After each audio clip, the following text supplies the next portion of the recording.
Dober dan vsem. Torej, danes bomo spoznali Oštro in Anuško Delić, ki je ustanoviteljica in odgovorna urednica. Najprej, od kod to ime? A je to kaj z ostrino v povezavi Oštro? Zakaj si dala ime spletnemu portalu novinarskemu Oštro? Ja, v bistvu polno ime centra je pa najprej hvala za povabilo, hvala, da sem lahko tule z vami.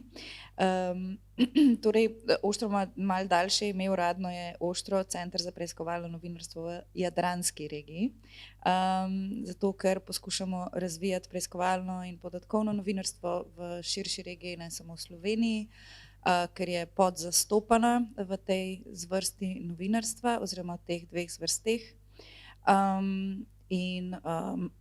V resnici sem ime iskala praktično do zadnjega trenutka, ko sem morala na upravni enoti dobiti potrditev oziroma overroad potrditev od lastnice pisarne, da se lahko tam registriram.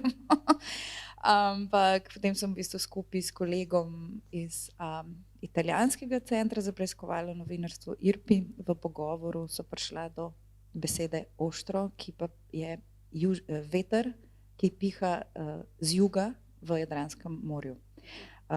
In pomete vse nečednosti. V bistvu napoveduje jugo, je manj destruktiven, recimo, da je bolj tak opozorilen veter, bi lahko rekli.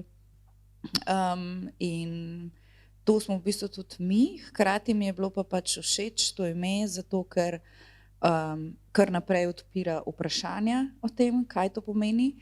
Veliko ljudi, ki me poznajo od prej oziroma poznajo kaj, kar sem objavila, pa mislijo, da je to zato, ker sem kao jaz oštra.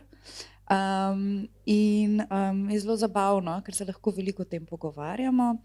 Zdajle, ko smo imeli pa 5. obletnico pred dvema, kjer ga smo danes pred 12, 13 dnevi. Ja, 30. marca smo imeli 5. rojstni rojstni dan. Smo pa tudi naredili video, v katerem, ki pravzaprav je na temo, kaj je Oštro, in smo dali besedo mimoidočim, našim kolegom, podpornikom, prijateljem, da povejo, kaj je Oštro, ravno zato, da bi se tudi da bi se ukvarjali v bistvu s tem, kaj smo, no? Tako da kar veliko je za tem imenom. Ja, v ciklu pogovorov, ki smo ga poimenovali Novinarjev kaleidoskop, sem gostila že cel kup novinarskih imen, ki delajo v različnih medijih. Gostila sem televizijske novinarje, novinarke, radijske, skratka tudi o podcastih smo govorili. Tokrat bomo spoznali portal, ki mogoče ni tako zelo znan, pa je namen tega najinega pogovora, da tisti, ki slišijo ta pogovor, ki ga bodo mogoče poslušali šele naknadno, kajti posnetek bo objavljen na YouTube kanalu, da bodo pa kdaj prišli na to spletno stran pobrskati, kaj pravzaprav počnete. Zdaj 5. rojstni dan smo že omenili. Gotovo ste govorili o dosežkih, se spominjali seveda te prehojene poti. Kaj je vaš največji dosežek, če pogledaš nazaj? V 5 letih, kaj je mogoče tisti članek, tisto razkritje, na katerega si res ponosna kot odgovorna urednica? Da je manj vsebinski oziroma odgovor, ki se prvi odgovor moj v bistvu se ne zadeva kakšne zgodbe, ampak čist najbolj preprosto dejstvo, da smo preživeli.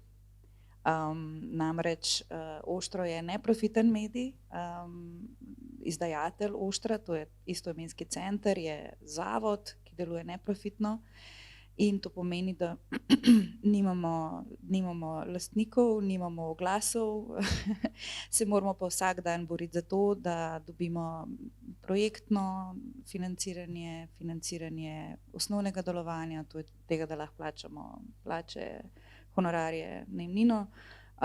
In moram reči, da smo leta 2020 s pomočjo prejšnje vlade skoraj izdihnili. Tako da v bistvu zame je res ključni uspeh to, da smo danes še zmeraj tukaj. Sicer pa smo zelo ponosni na projekt Smetosled, kjer smo v bistvu šli to, kar ime pomeni posledi smeti, ki jih mi vsak dan produciramo, proizvajamo doma. In smo v odpadke, ki smo jih raznesli po celi Sloveniji, v 30 odpadkov skrili sledilne naprave, da bi ugotovili, kaj se z njimi dogaja, torej ali da bi preverili, če ta naš sistem reciklaže deluje. Med drugim je Petrol zaradi tega projekta pregledal vseh svojih 138 bencinskih servisov, zaradi tega, ker smo na enem v Kozini odkrili, da v bistvu njihovo recikliranje ne deluje, ker namreč smo odložili prazno plastenko jogurta, celo jaz osebno sem jo tam odložila, v koš, ki stoji pred bencinsko postajo za embalažo, tisti rumen, ne? Ampak potem so pač oni to združili v koš z vsemi drugimi smetmi in je šlo v sortirnico, tako naprej, skratka. Tako da to je recimo nam bilo zelo, tega smo veseli bili, hkrati smo pa tudi to je bilo tudi zelo zanimivo, kar se je izkazalo, da je pač en naš strgan nahrbtnik, ki smo ga oddali v Moravskih Toplicah, na koncu pristal v Pakistanu, in sicer je potoval tja preko Madžarske, Hrvaške, po morju do Omana in iz Omana v Pakistan, v tem proti severu Pakistana, verjetno na neki tržnici je bil, do takrat je bil sledilnik še vedno noter dobro skrit. Kam ste ga odložili? Mogoče v zabojnik Humano? Smo ga odložili prav takrat je ravno potekal projekt, lokalni projekt, za zbiranje odpadnega tekstila. Tako da jaz sem pa ravno tam bila na nekem dogodku in sem vzela ta ruzak opremljen sledilnikom s sabo in sem ga odložila v ta zabojnik iz tega programa. Tako da je bilo zelo zanimivo. V bistvu v objavi projekta sploh nismo mislili, da smo ga že izgubili. Zadnji signal je bil v hrvaškem pristanišču na Reki. In potem 2 tedna pozneje, ko smo pravzaprav snemali prispevek, oddaja Tednik so bili pri nas na obisku, pa so delali prispevek o tem projektu, smo s kolegom odkrila, da je v bistvu se pojavil spet in da je v Omanu. Tako da potem smo to sledili, vse ladjo, s katero je prišel, celo pot smo v bistvu izsledili in pač dejstvo, da je bil prodan na koncu, niso mogli do konca dokazati, ampak zelo verjetno je bil prodan za par $, prej pa zašit. Dobro, ko sva omenjali 5. rojstni dan, si rekla, da si vesela, da ste sploh preživeli. Ne? Naj povem, da Nuška Delić je bila včasih, predno je ustanovila portal Oštro, delova novinarka, skratka, šla je iz cone udobja, to boš ti komentirala, če je bila to cona udobja, skratka iz ene službe, dala odpoved in ustanovila spletni portal, ki se ukvarja s podatkovnim novinarstvom. O tem, kaj je podatkovno novinarstvo, tudi to te bom prosila, da obrazložiš, ampak to dejstvo, da greš iz službe ustanoviti en portal, ki se ukvarja s podatkovnim novinarstvom, zakaj pravzaprav? Preiskovalnim, ne? Kaj je bilo tisto, kar je prevagalo, zakaj je pravzaprav taka odločitev? A nisi imela dovolj možnosti, da se ukvarjaš s preiskovalnim novinarstvom v časopisni hiši Delo? Kaj je botrovalo tej odločitvi? Torej jaz sem bila 13 let na delu, malo več, in sem seveda se tam vsaj nekje od leta 2006-2007 ukvarjala, oziroma tam sem se sama počasi priučila preiskovalnega novinarstva. Potem pa tam nekje od leta 2011, se pravi zadnje desetletje in več, ducat let, sem pa zelo veliko se tudi učila po konferencah preiskovalnega novinarstva, kjer danes tudi predavam. Žal zaradi pravnih pogojev mojega odhoda z dela ne morem podrobno govoriti o tem, zakaj sem šla. Lahko pa rečem, da sem bila še malo pred tem, ko je prišlo do tega razhoda, prepričana, da se bom upokojila na delu. Torej, verjela sem, da kljub temu, da so tiskani mediji že dlje časa v resnih škripcih, sem verjela, da je še možno delati kakovostno novinarstvo tudi v tem bolj dnevnem pogonu. Ali pa čeprav jaz sem delala na posebni sekciji, ki se je reklo Ozadja, zdaj tega ni več, kjer smo imeli pač tedensko produkcijo. No. Tako da v bistvu, ko je prišlo do tega razhoda, sem se zavedala, da nimam veliko možnosti, da seveda lahko grem verjetno na kak drug medij, ampak o tem nisem sploh niti razmišljala, niti se pogovarjala z nikomer, ker sem vedela, da bom prej ali slej v isti poziciji. Da bom zelo veliko delala, zelo veliko kopala, se trudila, ampak na koncu bom vedno trn v peti prevelikemu številu ljudi. Tako da sem se odločila, da v bistvu sem bila pred možnostjo, da odidem iz poklica ali pa da naredim to, kar sem naredila. To sta bili moje možnosti. Hkrati sem bila pa takrat stara, no zdaj sem 46, takrat sem bila 41. Moj otrok je bil star 2 leti in enostavno se nisem želela čez 3 leta znajti v isti poziciji, na kateri sem se znašla na delu in pač hkrati biti sred 40-ih z zelo majhnim otrokom in tako naprej, tako da sem se odločila za še težjo pot, da zdaj to naredim. Pač, ja, tako. Ja, Anuška Delić je večkrat nagrajena novinarka, tudi Društvo novinarjev Slovenije ti je podelilo nagrado. Dobila pa si tudi eno zelo tako lepo nagrado, se mi zdi, takrat sem to sledila, za projekt Evroposlanci. To je bilo leta 2018. Uvrstili so te na 6. mesto med 28 najvplivnejšimi Evropejci. Zdaj, če beseda nanese na evroposlance, seveda vsi vemo, da so to dokaj dobro plačana delovna mesta, ampak izkazalo se je tudi še za nekaj drugega, ne? To vezano na dodatke. Skratka, zakaj je šlo, mogoče da osvežiš spomin? V bistvu začel v Sloveniji. Najprej, da povem, torej, s čim smo se ukvarjali. Evroposlanci poleg plače, ki jo dobijo, dobijo še tako imenovane profesionalne dodatke. Se pravi, neke dodatke za njihove stroške, ki jih imajo z upravljanjem funkcije.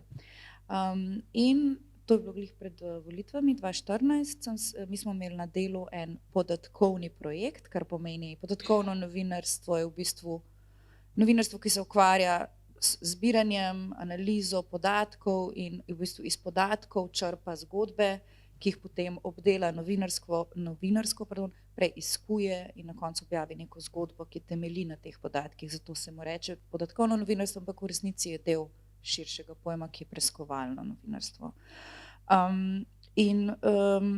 V bistvu se je začelo v Sloveniji zato, ker sem se odločila, da bom od Evropskega parlamenta zahtevala podatke o tem, kako profesionalne dodatke porabljajo slovenski evroposlanci. In ker so me zavrnili, sem se potem odločila, da pač ob enem pogovoru z mojim kolegom iz Danske sem dobila to briljantno idejo, da bi bilo mogoče dobro združiti novinarje, ki predstavljajo vse evropske države, torej vse članice, ki bi zahtevali isto od Evropskega parlamenta, torej da bi šli kot neka koalicija v to, neformalna. In potem sem to vse organizirala in se je to zgodilo. Na koncu Evropski parlament nas je zavrnil spet, ampak potem smo šli naprej na sodišče, Evropsko sodišče, kjer nas je pro bono 29 novinarjev zastopala v bistvu zdajšnja predsednica republike, Nataša Pirc Musar je bila naša pro bono odvetnica in njen tim, Rosana Lemuc-Terle in še Tina Krajger-Mišič. Čeprav smo se zelo potrudile, smo na koncu izgubili, ker je sodišče, kar smo bili šokirani, presodilo, da so ti podatki, čeprav gre za porabo javnega denarja, zasebna stvar evroposlancev. In to je še danes odprta rana, ena od mnogih, financiranja na ravni Evropske unije oziroma financiranja organov in tako naprej. Jaz pa vedno pravim, da smo mogoče slabo prekalkulirali, ne, stvari, ker namreč, če bi ta reč prišla, če bi zmagali na sodišču, bi v bistvu s tem se tudi sodniki Evropskega sodišča zavezali sami k temu, da bodo na voljo javnosti tudi njihovi podatki o porabi dodatkov, ki jih tudi sami dobivajo. Tako da, ne vem, ta primer je sicer zdaj problematičen čist z vidika pravne prakse, ne, in se tudi zaradi tega treba zdaj pa še naprej boriti za večjo transparentnost porabe javnih sredstev na ravni Evropske unije. Tako da tako, no, je bil kar zalogaj ta projekt.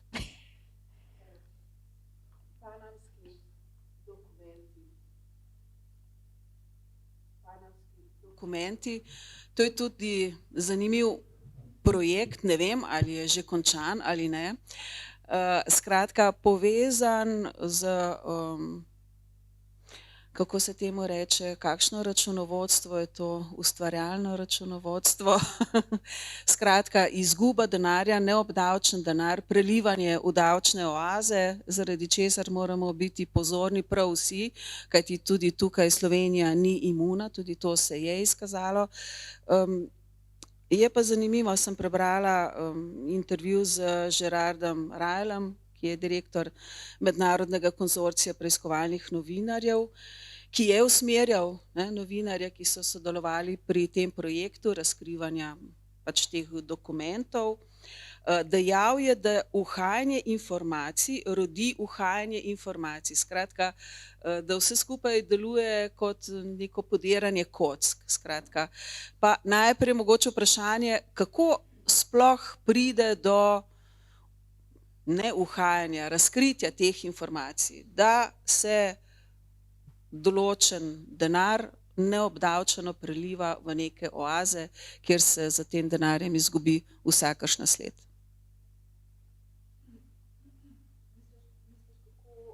Novinarji dobijo te podatke? Kako novinarji, ja. Kako pride do tiste prve informacije, ki sproži mogoče plaz ostalih informacij, ki skupaj naredijo celo zgodbo? Ja, zdaj od takrat, recimo, zdaj to že kar nekaj leta, recimo v zadnjem desetletju je bilo že kar nekaj teh razkritij, tako da definitivno do neke mere velja, da uhajanje lahko spodbuja uhajanje podatkov.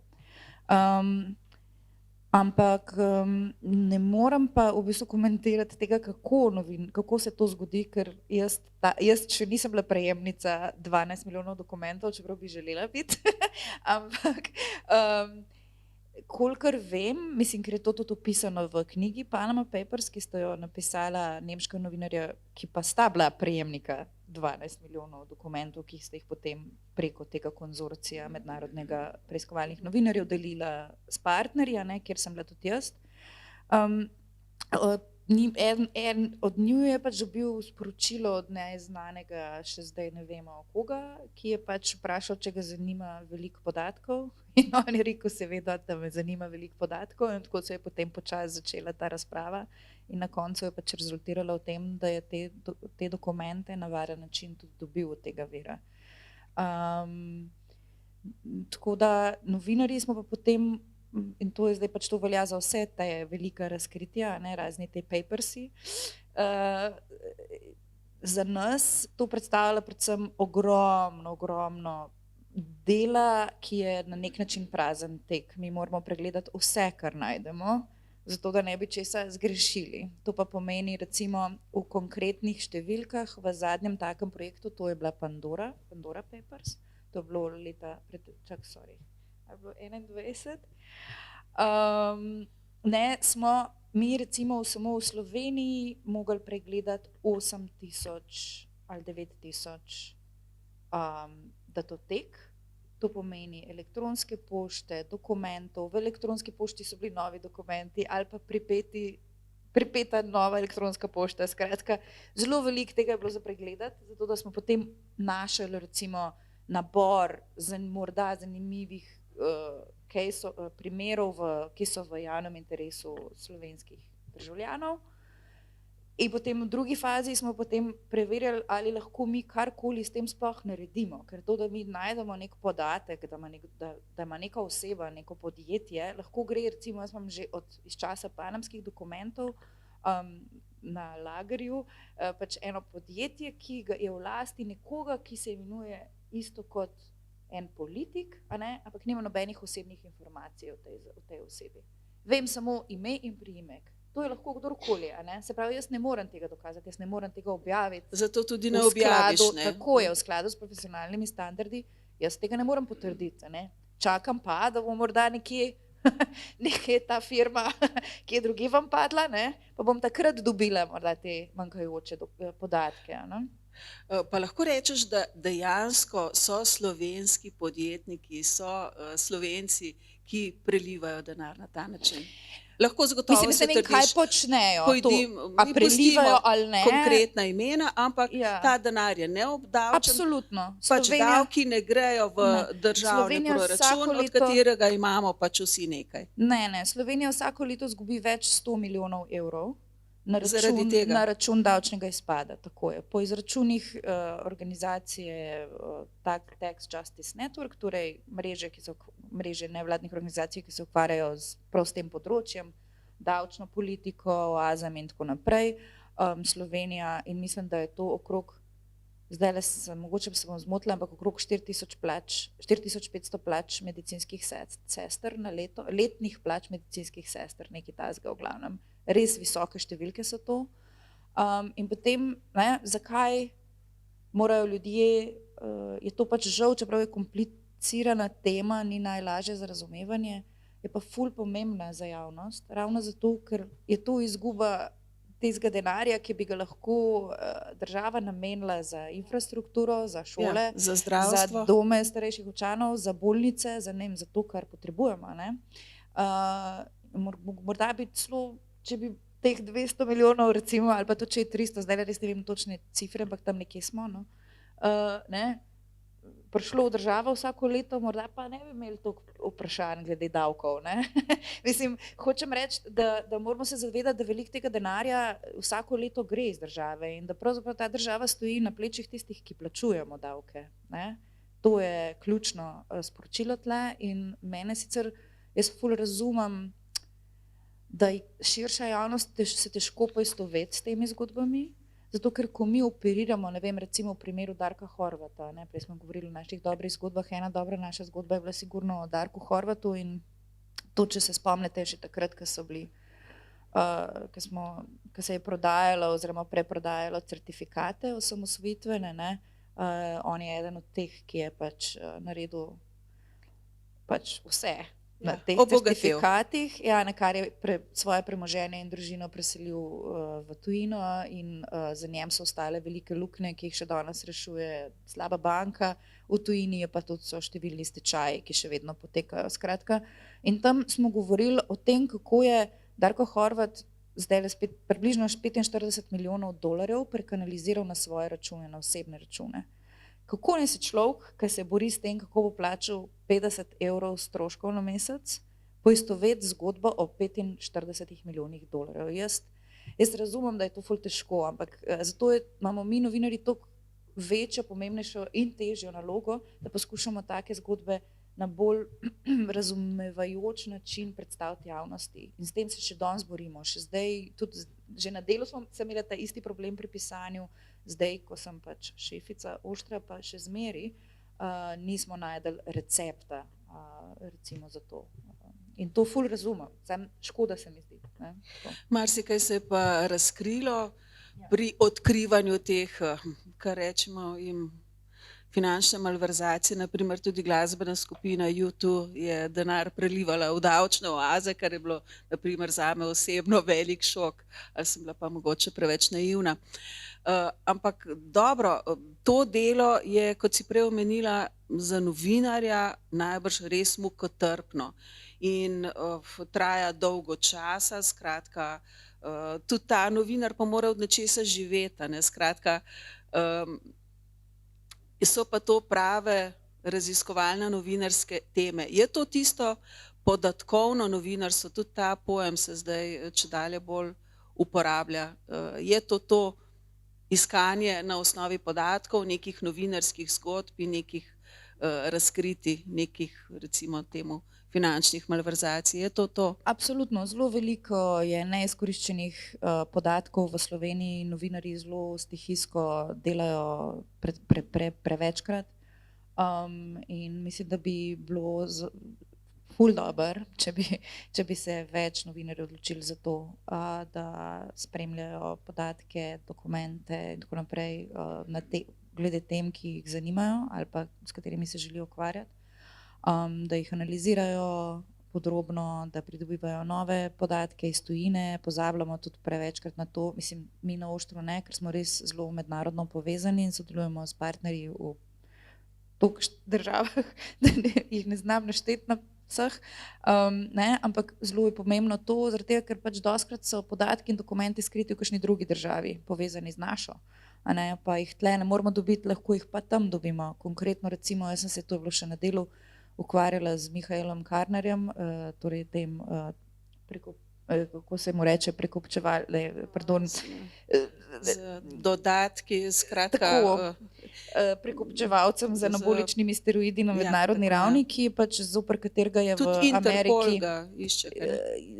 V bistvu za njega je že v Ameriki že od leta 2010 obtožnica, ampak Slovenija ne torej izroča svojih državljanov ZDA, tako da pravzaprav Mihael Karner, dokler je v Sloveniji, pač se mu ne more nič zgoditi, dokler je živ, tako rekoč. Zato tudi gradi v mestni občini Ljubljana ogromen projekt in to si lahko privošči. Ampak hočem reči, da jaz sem ključne informacije dobila v bistvu na ameriških sodiščih v tej preiskavi. Toliko pomembne, da v bistvu me je tedajni odvetnik Mihaela Karnerja grozil s tožbami zoper slovensko tožilstvo in policijo, ker je bil prepričan, da so mi oni dali podatke. In o tem govorim. Se pravi, ful je pomembno, da pravzaprav sodelujemo, da se povezujemo navzven. Danes skoraj da razen lokalne, res lokalne zgodbe, ne vem, če nekaj zadeva samo Kranj, recimo, ampak večina zgodb prej ali slej zapusti meje države. Zato je to pač sodelovanje tudi z drugimi novinarji ful pomembno danes. Ja, saj v tem projektu Pandorini dokumenti sodeluje več kot 600 novinarjev, sem prebrala iz 150 medijev, ki delujejo v več kot 100 državah. Skratka, to povezovanje raziskovalnih novinarjev, ki mora seči čez mejo, je ključno pri teh zadevah. Mimogrede, kako se je končala zgodba z Ivanom Simičem, tudi to je bila nekaj časa kar medijska zgodba, menda naj bi tudi on prelival denar v davčne oaze. Pa potem, kaj se je zgodilo na koncu? Ravnokar v tem projektu Pandora Papers, ki smo ga objavili leta 2021, oktobra, je spet nastopal v naših zgodbah, z pravzaprav v povezavi z bivšim županom Zavrč. Torej, zdajle sem pozabila njegov priimek. In je šlo spet za podobno reč kot že prej pred leti v preiskavi iz rajskih dokumentov, kjer smo ugotovili, da v bistvu njegovo podjetje na Cipru sodeluje oziroma je bilo povezano z odpiranjem podjetij v davčnih oazah za Slovence.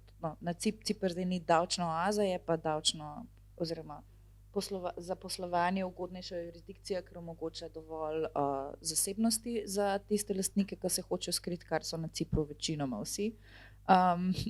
Tako da gospod Simič je kar dobro pozna tiste zadeve tam, tudi kot je sam povedal za naš medij, ustanovitelja te registracijskega podjetja na Cipru, ki ustanavlja druga podjetja. Tako da, ne vem, po moje je to sicer še bolj vprašanje za pristojne organe kot same. Ja, saj to sem hotela seveda v nadaljevanju vprašati. Dobro, novinarji razkrijete neko davčno utajo, neko novinarsko zgodbo.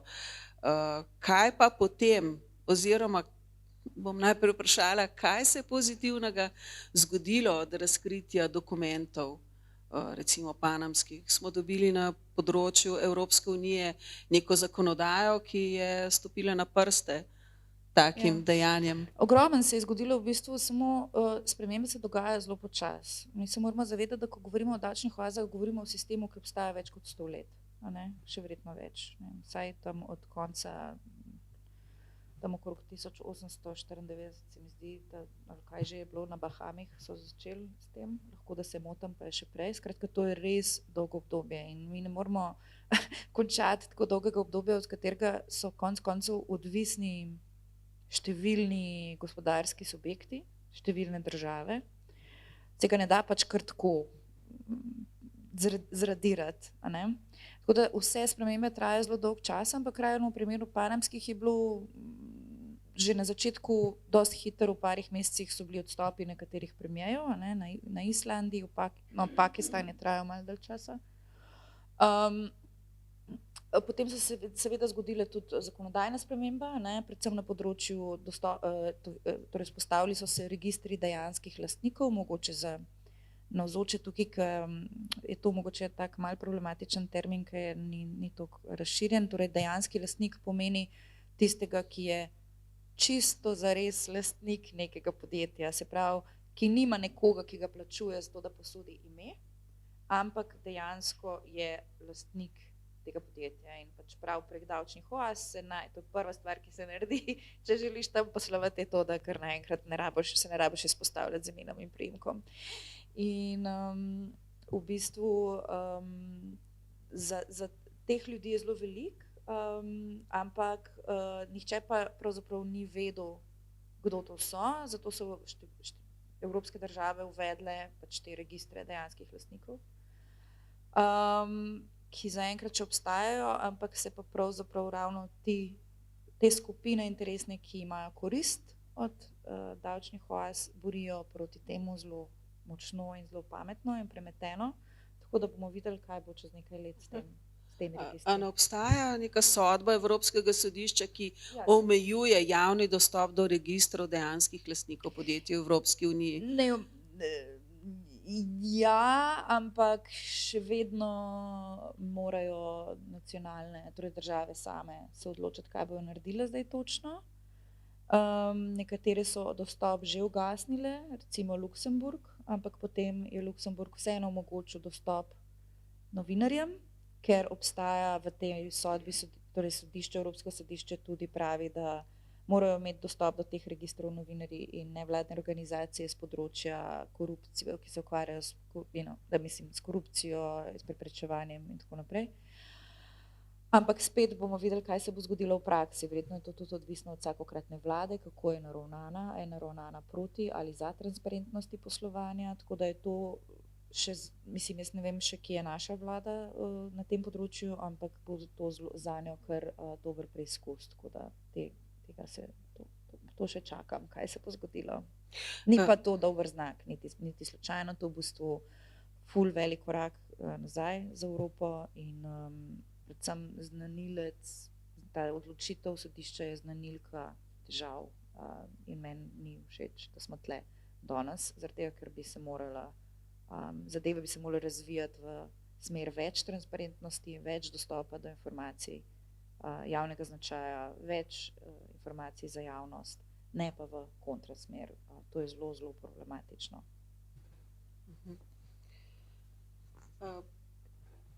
Seveda, mogoče ni povezano oziroma gotovo ni povezano s temi finančnimi malverzacijami. Zdaj, Julian Assange je še vedno v zaporu. Kaj je zate Julian Assange? Je to velik heroj? Je to prvi novinar med novinarji, prvi raziskovalni novinar? Kako gledaš v bistvu na njegovo zgodbo? To me zanima. Mi nisi dala na spisek. Ne. Pravi novinar nikoli ne razkrije vseh novinarskih vprašanj. Ne, ampak ful je nehvaležno vprašanje, ampak bom poskušala odgovoriti tako, da ne bom zatajila sebe, hkrati pa prizadela kogarkoli. Ful je težavno to vprašanje, zaradi tega, ker je v končni instanci, torej če pozabimo na to, da definiramo, kaj je Julian Assange, je ena stvar neizpodbitna zame, to je, da ta njegov postopek pomeni veliko nevarnost za to, kako svobodno bomo lahko novinarji še opravljali svoje delo. In to po moji osebni oceni prav zaradi tega, ker se ga vztrajno povezuje oziroma označuje za novinarja. Julian Assange ni novinar. In oziroma to, s čimer se ukvarjajo, ni bilo novinarstvo. A ne? To je bilo posredovanje informacij javnosti, medijem. Na začetku ne pozabiti, da je Julian sodeloval z mediji The Guardian, Spiegel in, če se ne motim, New York Times, na kar so se sprli, ko je prišlo do vprašanja, a bo se te dokumenti objavili v celoti na spletu ali ne, in ti mediji so pritiskali za to, da se jih redaktira, torej da se prikrije, oziroma da se pač naredi neki zbor, da ne bi šlo vse, da se prikrije osebne občutljive podatke in tako naprej. In potem je pač prišlo do tega spora, ki zdaj vidim, da je že za njimi, zaradi tega, ker ti isti mediji objavljajo pozive v prid Assangeu. Tako da mislim pa, da to vprašanje danes po tolikih letih enostavno, a je on novinar ali ni več pomembno, zaradi tega, ker se je že vzpostavilo javno mnenje, da je. Jaz pa osebno vidim problem v tem povezovanju, zaradi tega, ker vsaj kar se nas tiče na Oštru, verjamem in upam, da so tudi drugi novinarski kolektivi taki, nam je res ful pomembno, da delujemo v skladu s profesionalnimi standardi, z etičnimi načeli. In recimo če delamo tako, ne bi mogli kar tako nekritično objaviti kupa dokumentov, ki bi lahko v končni fazi ogrozil koga, ki ni kriv ničesar. Ne? Ker tam noter so bile res zelo občutljive, kakšne zelo občutljive informacije. Hkrati pa,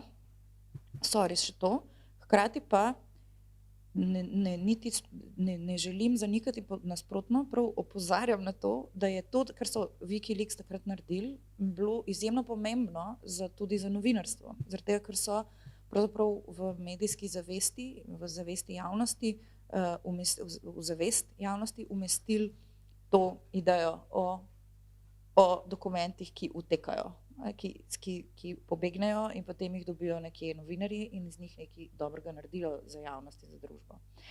Tako da z tega vidika je v bistvu doprinos Juliana Assangea in Wikileaks izjemen. Mene samo čisto po osebni in profesionalni plati moti to povezovanje. Ampak zdaj že prepozno, je že vrag je odnjo šalu in pač zdaj smo, kjer smo in upamo, da se bo nekdo nekje spametoval in bo te grozne gonje konec in bo ta človek končno na svobodi. Ja, Joe Biden bi ga lahko pomilostil, na primer. Tudi Obama bi ga lahko pomilostil. Ja, Bilo je, res je. mislim, ni zdaj, tle je veliko ljudi, ki bi lahko, ne. Jaz ne vem, kaj so za ene igrice vse v zadnji. Spomnimo tudi na to, da so ga poskušali preko Švedske potisniti v neke spolne odnose proti, ne vem, kaj že bilo, ne vem, pač skratka, ne potisniti, obtožili so ga, ne, kaj že, da je imel spolne odnose. Spolnega nadlegovanja. Nekaj tasga, Ja. Pač vse to, ne vem, to so pač neke igrice. Mene na koncu skrbi, kaj bo z njim in skrbi me, kako bo razplet za Assangeove zgodbe, vplival na novinarstvo. Ja, ker to je vprašanje glavno, ne? Kaj je javni interes? Imamo vsi pravico vedeti, pravzaprav konec koncev to, kar je tudi Assange razkril, da ameriška vojska v Iraku strelja civiliste, na primer. Ne? Kaj je to javni interes, kaj nam ta javni interes dopušča, kaj pravzaprav s čim vse moramo biti seznanjeni, da si ustvarjamo neko korektno sliko sveta, vsaj za to gre. In a ni to naše delo novinarjev, da ljudem probamo naslikati svet, ki dejansko obstaja, da ni samo enoznačen, da ni samo ena resnica, ne, da probamo vse, kar se dogaja, osvetliti z vseh zornih kotov. Zato potrebujemo novinarje. Ampak Je to včasih to? javni interes ni nujno v osvetlitev z vseh zornih kotov. Ne? Javni interes je, kar je odvisno, torej vsakokrat ga je treba vnovič presojati. Ni take definicije, da bi lahko za vsako temo ali pa za vsako reč, s katero bi se novinar ukvarjal, rekel, to je ali ni. Je treba premisliti stvari. Recimo, mi se s tem na Oštru vsak dan ukvarjamo, zato ker imamo tudi projekt za preverjanje verodostojnosti medijskih vsebin, razkrinkavanje, in tam se pravzaprav na dnevni bazi ukvarjamo s tem, a je preverjanje neke izjave v medijih, nekega članka, ki bi objavljen v javnem interesu ali ne. Mislim pa, da je nažalost naš poklic deloma, to si je treba priznati prej ali slej, pač zavil z te poti. Torej, imamo gnila jajca v poklicu in si želim, da bi se znali o teh gnilih jajcih in o boleznih sodobnega novinarstva pogovarjati iskreno. Torej, preiskovalnega, tistega pravega novinarstva je premalo v slovenskem prostoru, te prav razumem? Ja, ampak se ne gre samo za to. Danes so metode, znanje preiskovalno pravzaprav pomembne za vsakega novinarja, ne glede na to, s čim se ukvarja. A je preiskovalni novinar ali ni preiskovalni novinar. Zaradi tega, ker enostavno živimo v obdobju lažnega izobilja informacij, v obdobju, kjer se informacije potvarjajo, slike se potvarjajo, video, dokumenti se potvarjajo, v obdobju, kjer se dobesedno potvorjene dokumente podtika novinarjem, a ne v kakšnih bolj represivnih državah se jim podtika droge, zato da se jih lahko spravijo v zapor.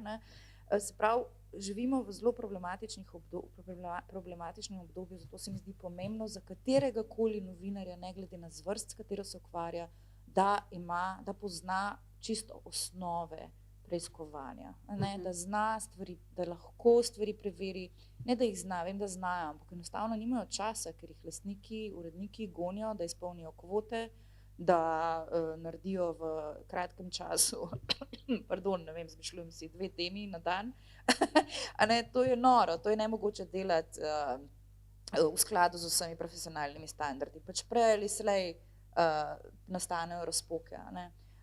Tako da žal nas je pač dolgoletna situacija v slovenskih medijih pripeljala do tega, da ja, imamo zelo veliko manj kakovostnih novinarskih vsebin, kot bi si je želela. Ali pa kot sem jih bila vajena, mogoče z mojih začetkov. Ja, ampak kako se v tem kaosu lahko znajdejo ljudje, uporabniki medijskih vsebin, ki naprimer, o tem velikokrat govorimo v teh pogovorih, v tem ciklu novinarjev Kaleidoskop, novic je ogromno, bombardirajo nas iz vseh možnih koncev. Kako se jaz kot uporabnik medijskih novic tukaj lahko znajdem, da vem, kaj se je res zgodilo, kaj je res, kaj drži, kaj ne drži. Kaj bi naprimer svetovala ljudem? Kako se znajdejo? To je toliko težko, mislim, že jaz, ki se s tem ukvarjam, sem pa tja nacankam na kaj, ne. Aha, kakšna lažna novica te je že Ne lažna novica, ampak tako, da sem kaj verjela prehitro, pa sem pol videla čez 5 minut, da ni res, ne. Ampak ne vem, kadar ne pazim, recimo, ker pač sem zelo zasedena in pol imam zmeri glavo, Bog vedi, kje na 5 koncih in pač ja, se mi zna zgoditi, ne. Ampak ne morem si predstavljati. Res, to je zelo težko za povprečnega odjemalca medijev oziroma konzumenta informacij. Ful je po moje zelo pomembna osebna informacijska dieta, to pomeni, da pač vsak zase popazi na to, kje in kako pač bere, procesira informacije. Ni nujno, ne, ker mislim, da nismo več na ravni medijev, mislim, da smo dobesedno samo še na ravni novinarjev, torej katerim novinarjem lahko in katerim ne.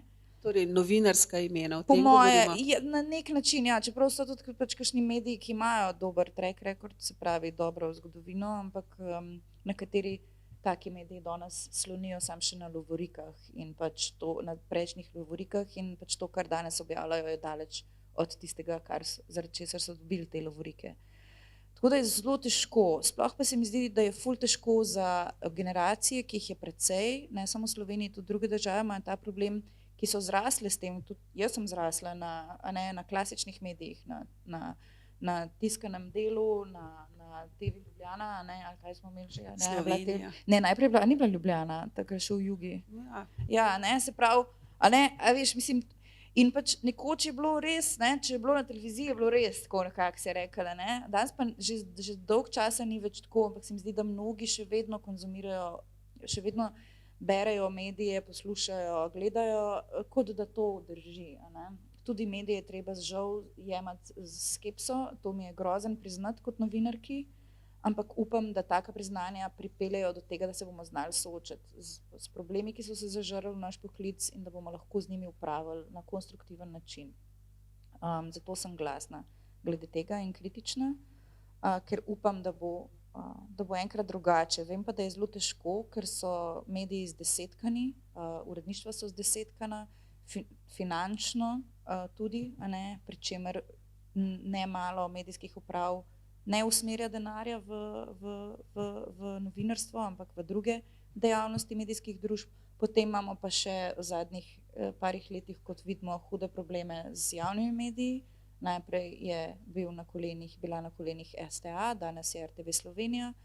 Tako da pač zatečenih problemov je res, res veliko. Ja, pa tudi splet je najbrž naredil svoje, ne? Tako, ja, nepripravljenost to je vse sicer teplo, ampak v Slovenijo vse stvari pridejo z 10-letno zamudo, tako da računam, da čez 10 let se bomo končno rešili teh posledic prehoda na digitalno. Ampak ja, se pravi, splet okoliščin, ni zdaj tako, da so novinarji po naravi pokvarjeni ali karkoli, ampak enostavno je dejstvo, da se skozi ta splet okoliščin v naš poklic zažrle prakse, ki niso okej. In jaz bi rada, da se o njih pogovarjamo. Torej, ljudem bova svetovali neko zdravo skepso. Ljudem nisem svetovala, vse drugo sem Neko zdravo skepso pri opravičujem. sledenju novicam, Ja, jaz medijskim mislim, da je vsebinam. to danes ful pomembno. Osebna kritičnost, zmožnost v bistvu in volja dvomiti. Če se nekaj ne sešteje v 1 + 1 je 2, pol je ziher nekaj narobe. Potem je mogoče v takem primeru fajn, da pogledate, ne vem, zdaj tle so kakšni starejši člani, občanke, ampak kdor uporablja internet redno, pač lahko pogledaš potem druge vire, kaj kdo drug pravi, in si potem z neko tako presečno množico informacij ustvari mnenje. Včasih je en vir danes žal premalo, da bi si lahko predstavnik javnosti zares ustvaril predstavo o neki temi. Skratka, preveriti več virov informacij. Na žalost. In če več virov potrdi eno informacijo, potem je seveda skoraj gotovo verjetno, da je to prava informacija. Ja, ampak vse to je v bistvu ful problem za naš poklic, a veš. Zaradi tega, ker pač, ne vem, slišala sem, da se zdaj študenti bolj tako v tretji fazi, v tretji z rezervo odločajo za novinarstvo, dostikrat. In to je ful problem, Potem imamo tukaj še napade na novinarje, grozljive obračunavanja preko družbenih omrežij, tudi strani visokih politikov v Sloveniji, mi dobesedno izgubljamo talentirane bodoče novinarje na ta račun. Hkrati pa pač imamo še ful teh enih problemov med sabo, zato je to eno tako čudno obdobje je zdaj in za javnost, jaz po eni strani mi gre na živce, da sem novinarka, ker ne morem imeti nikoli miru, ampak po drugi strani pa z tega vidika informiranosti oziroma kakovosti informiranosti sem pa vesela, da imam te zmogljivosti, si pa ne predstavljam, kako lahko povprečen bralec, gledalec, gledalka, bralka pravzaprav zares ustvari neko res, mnenje na podlagi verodostojnih informacij danes, ker je res težko. In ne vem, po moje se bomo mogli še več o tem pogovarjati. Programi medijske pismenosti sicer potekajo, v glavnem dosti v šolah tudi, ampak ne vem, vsi imamo problem, tako ni Slovenija zdaj tle kakšen unikum, pri nas je sam problem, ker smo tako majhni, da je kritična masa pač toliko manjša in je vpliv dezinformacij, laži, polinformacij toliko večji pri nas. Je ena zanimiva novinarska zgodba, nekaj, kar ste raziskovali, tudi vezano s tem lansiranjem nekih, bom rekla, kvazi novic. Gre za orkestrirane Facebook objave, tudi tega ste se lotili.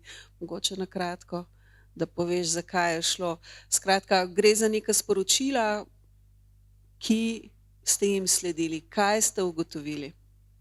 V bistvu kolegica Katarina Bulatović, ki sicer je urednica tega projekta za preverjanje verodostojnosti medijskih vsebin, razkrinkavanje, je sodelovala na tem projektu. To je bil tak regionalen, v bistvu evropski projekt z več evropskih držav je sodelovalo tukaj. In novinarji so s pomočjo posebnih orodij pravzaprav analizirali promet s portalov, ki širijo dezinformacije na in z družbenih omrežij. Največ Facebook, tudi Telegram, ne, to je zdaj torej prek te aplikacije za komuniciranje Telegram, kjer so skupine danes zelo moderne in pogost vir dezinformacij oziroma so pravzaprav distributerji te skupine za dezinformacije. In na ta način smo v bistvu povezali, torej razkrili smo delno, kako to poteka v Sloveniji, kako so pravzaprav nekateri tudi politiki ali pa aktivni sodelavci kakšne stranke pravzaprav povezani s tem širjenjem, kako pomagajo in sodelujejo pri širjenju dezinformacij preko skupin, kjer se združujejo Slovenci, torej Facebook skupin, zapravo ne kar nekih tujih, ne, ampak teh. Tako da to je bilo zelo zanimivo, je pa to daljši, mislim, naši napori pri kar zadeva razkrivanje dezinformacijskega ekosistema v Sloveniji še potekajo, nismo še končali, tako da delamo naprej, je še kar nekaj dela, je pa to zelo težko, mislim, tako mukotrpno delo je tudi ta analiza, ker treba ogromno podatkov analizirati, preden prideš do kakšnega vsebinskega poudarka, ki je relevanten za javnost. No, tako. S katerimi zgodbami se ta hip ukvarjate? O tem ne govorimo. No, eni lahko, ker smo to tudi javno objavili, ker smo prijavili smo se za projekt prek ene portugalske fundacije Gulbenkian, ki sicer izvaja ta razpis v imenu financerja, ki je Google. Smo dobili v bistvu financiranje za projekt, v katerem se bomo ukvarjali z analizo, preiskovanjem in tudi vizualizacijo političnih karier aktualnih slovenskih politikov. Torej ne samo političnih, celih karier od izobrazbe navzgor. Veliko več o tem ne moram povedati, zbrano imamo 3 skupine funkcionarjev, s katerimi se bomo ukvarjali, in to je projekt, ki trenutno poteka. O tem smo javno objavili novico na spletnem mestu Oštra, tako da lahko to povem, ostale stvari pa ne moram komentirati. Dobro, portal Oštro najdete kje druge kot na spletu? Ja, na ostro.si oziroma ostro.si. Je denarja dovolj za to vrstno novinarstvo, za to, kar počnete? Skratka, vas financira država Slovenija? Obstaja ta medijski razpis za spodbujanje razvoja medijev? Ste tudi tam dobili kakšen samo denar? Samo leta 2019, potem je pa tedaj še nekaj dni pred prihodom Janševa vlada oziroma njihova pripadnica v komisiji na ministrstvu poskrbela, da nismo dobili financiranja z razlogom, da so naše vsebine neizvirne. Potem se je to še 2-krat ponovilo, tako da mi smo pod prejšnjo vlado, po moje bili edini medij, ki 3-krat ni dobil sofinanciranja. Ampak, vsaj za ta prvi primer, smo že zmagali na sodišču in sodišče je to vrnilo nazaj na ministrstvo. Tako da, kar se tega tiče, smo pa zdajle dobili eno potrditev, to je pa res. Sicer se iz javnih virov imeli smo eno zelo majhno donacijo od torej od slovenskega predstavništva Evropske komisije, 10.000 evrov mislim, da je bilo, za preverjanje medijskih vsebin na temo evropskih tem v slovenskih medijih.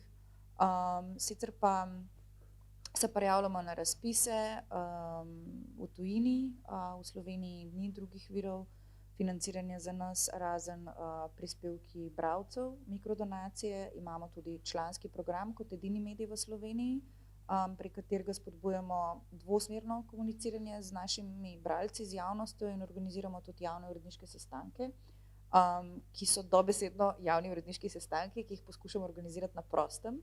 Do zdaj samo v Ljubljani, upam pa, da jih bomo selili tudi po državi. To je namen, no? In se res tam pogovarjamo s komarkoli, z našimi bralci, člani, mimoidočimi, o temah, ki smo jih delali, o tem, kaj bi še lahko delali, kaj bi lahko delali drugače. Enkrat smo se recimo pogovarjali tudi o tem, kako boljš bralcem predstaviti teme, ki zadevajo davčne oaze.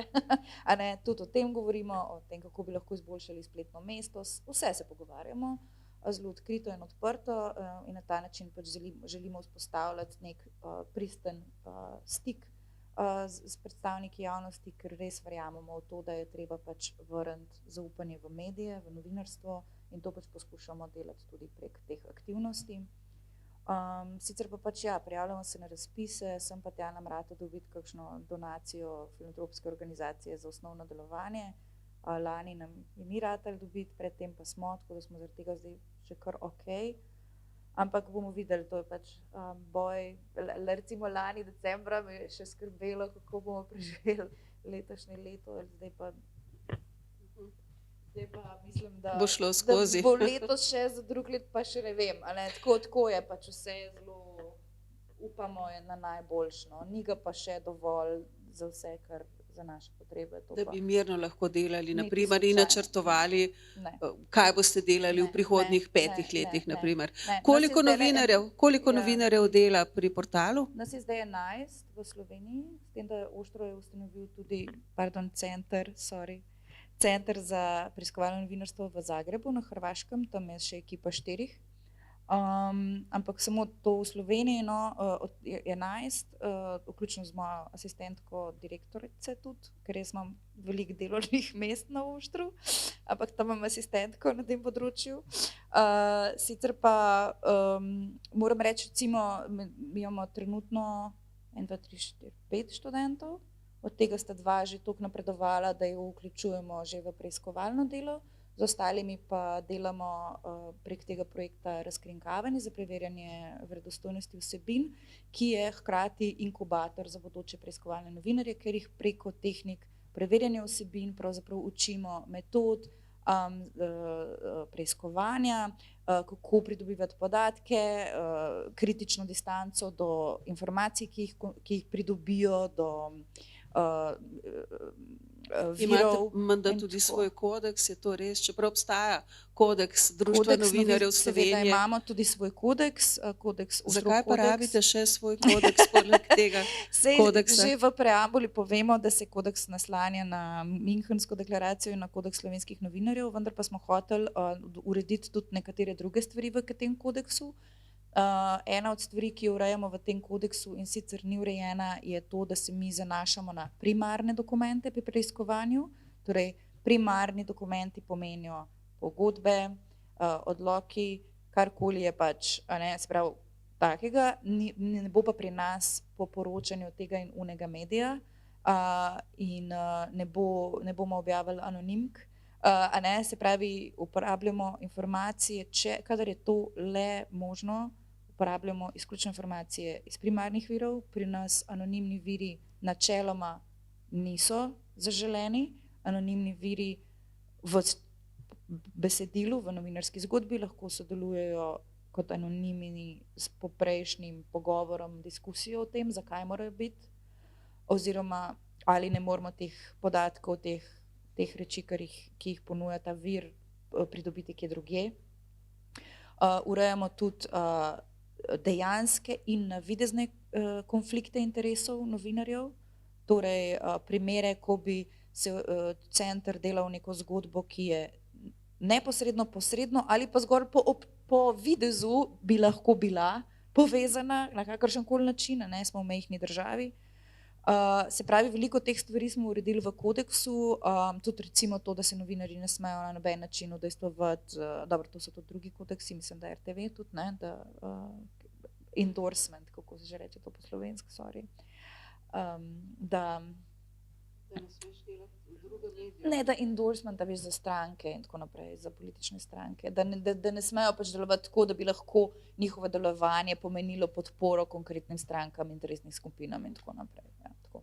Skratka, to je že tako urejeno, no, ampak te glede virov in takih stvari, tako da take bolj specifične stvari, tudi naše neprofitno delovanje, a ne, za neprofitne medije je značilno, da delujejo radikalno transparentno, to pomeni, da obveščajo javnost o vsem, o tem, recimo o morebitnih potencialnih konfliktih interesov ali pa dejanskih, o tem, kako se financirajo. Mi objavljamo redno, ažuriramo bolj ali manj redno podatke o financiranju na spletnem mestu Oštra, prav namenjeno za financiranje, kjer so podatki od začetka do konca o tem, kdo nam je dal denar in koliko. Tako da pač, ja, zelo, tudi kodeks je v bistvu del naše proaktivnega delovanja in zasledovanja transparentnosti. Dobro, srečno. Srečno tudi vnaprej in seveda kliknite Oštro. Vsi članki so pa odklenjeni, je tako? Absolutno, pri nas ni nič zaklenjen. Razen dokumenti, ki jih ne smemo odklepati, ki jih imamo skrite. Hvala, Anuška, Hvala za tudi tebi. odgovore Hvala, na moje ker- vprašanja. Če pa ima kdo kakšno vprašanje, pa prosim.